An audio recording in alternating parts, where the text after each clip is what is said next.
When we dance with a partner, receive a package from a delivery person, or help a friend move a piece of furniture, we coordinate action with another person.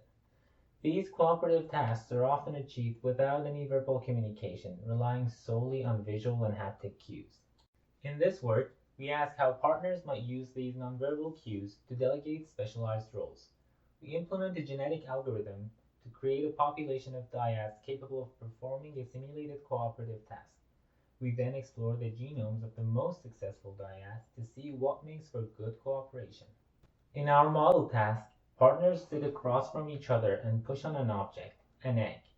Their goal is to push the egg along a prescribed path without crushing or dropping the egg.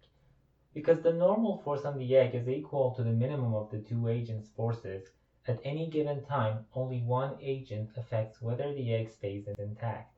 Agents are imbued with two separate force controllers, one to track the reference trajectory and one to stabilize the normal force, corresponding to roles T and S, respectively. For each agent in the dyad, we evolve two switching policies based on the haptic and visual cues that determine when that agent changes their role from S to T and vice versa. After evolving thousands of successful dyads, we observed a few common traits in the population.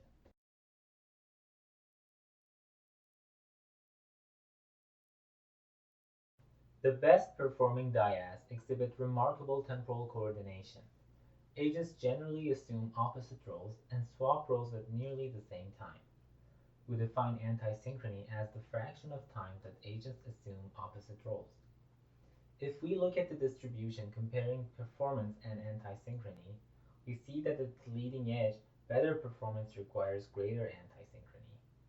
But what makes dyads coordinate well? We inspect their genomes in search of a pattern. Each dyad comprises two agents, and each agent has two switching policies. We compare the policies of the two agents by calculating a symmetry coefficient for the policy vectors. Symmetric policies make the same decisions given the same inputs. Anti-symmetric policies make the same decision given opposite inputs, like partners sitting opposite each other would perceive. If we compare policies from a random sampling of the population, we get these distributions. But if we look at only the top decile of most anti-synchronous dyads, a pattern emerges. Complementary policies between agents are more anti-symmetric. Our genetic algorithm has evolved dyads that use this asymmetry to arrive at temporal coordination. Good partners complement each other.